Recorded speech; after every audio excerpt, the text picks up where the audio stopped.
या देवी सर्वभूतेषु माँ लक्ष्मी रूपेण संस्था नमस्तस्यै नमस्तस्यै नमस्तस्यै नमो नमः। आप सभी को मेरा प्रणाम। आज 18 तारीख है, फ्राइडे है, जुमा भी है। माँ लक्ष्मी सब पे कृपा करें, सबका कल्याण करें। मैं एजुकेशनल पैटर्न पे कुछ बातों को चिन्हित करना चाहता हूँ। सबको पता है, लेकिन जो नई जनरेशन है उससे कहीं चूक हो रही है। और सच्चाई तो ये है, ज़्यादा पढ़ा लिखा, कम पढ़ा लिखा, थोड़ा बहुत पढ़ा लिखा, यहाँ तक कि ना पढ़ा लिखा भी हो वो भी जानता है जनवरी से साल शुरू होता है, दिसंबर में ख़त्म होता है। लेकिन ये इंग्लिश कैलेंडर है। अगर इसको आप हिंदी में 12 महीने का वर्ष होता है, अगर हिंदी में किसी बच्चे से पूछा जाए तो उस बच्चे को दिक्कत होती है।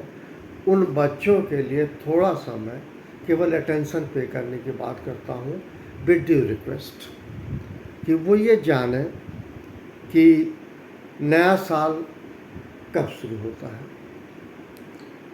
नया साल अंग्रेजी से तो क्लियर हो गया, 1 जनवरी, wish you very happy new year, पता नहीं क्या क्या मनाते हैं। नए साल में नए साल का आगमन होता है, उसका वेलकम करते हैं। आप हिंदी कैलेंडर से वेलकम करेंगे।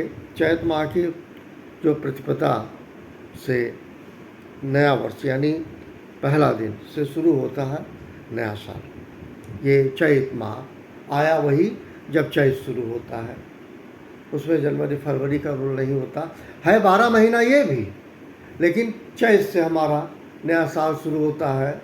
जानना चाहिए हर किसी को। हम हिंदुस्तान में रहते हैं, हम प्यारे हिंदुस्तान में रहते हैं। ये देश भारतीय संस्कृति का है, जानना चाहिए, अवश्य जानना चाहिए हर बच्चे को, चाहे कोई कितना भी पढ़ा लिखा हो। इसको मैं इस तरह से बताने की कोशिश करता हूँ।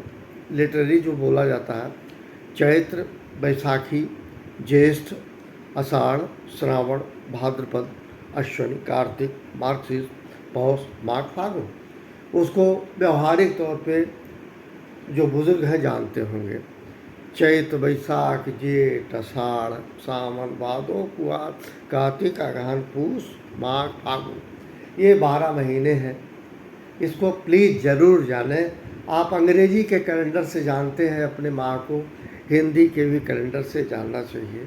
और मैंने बताया इंग्लिश कैलेंडर से 1 जनवरी को नया साल शुरू होता है, पर हमारे हिंदू संस्कृति में या हिंदू का जो कैलेंडर है इसमें जो वर्कआउट होता है वो चैत्र के माह की जो प्रतिपदा से नए वर्ष की शुरुआत होती है, उस दिन से नया साल शुरू होता है।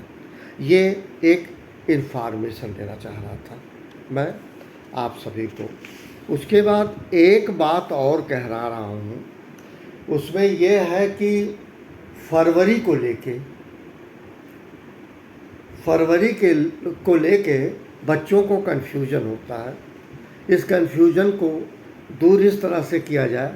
लॉजिक ये है, प्रत्येक 4 वर्ष बाद फरवरी 29 दिन की होती है।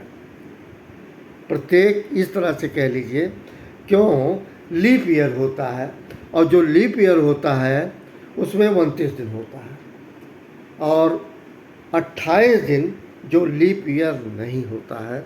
और उसका तरीका यही है, इस तरह से समझिएगा कि अगर 4 से डिवाइड करेंगे, पूरा ईयर कट जा रहा है तो 29 डेज का होगा।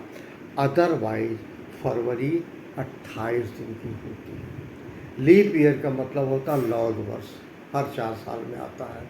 ये ज़रूर से ज़रूर बच्चों का जानना चाहिए।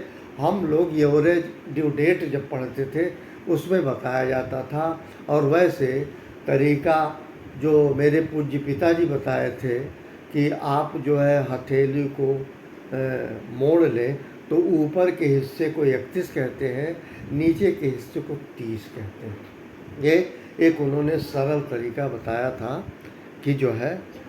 और फरवरी के मामले में चूँकि वर्ष कंप्लीट किया जाता है, वर्ष को मैनेज किया जाता है, इस कारण से फरवरी 28 की भी होती है, 29 की भी होती है, और ये 4 साल बाद होती है। और मैं फिर कह रहा हूँ, दोबारा कह रहा हूँ, अगर 4 से नहीं कटा, डिवाइडेड बाय 4 अगर ईयर नहीं कटा तो फरवरी 28 की होगी, अदरवाइज 29 की होगी अगर 4 से कट गया।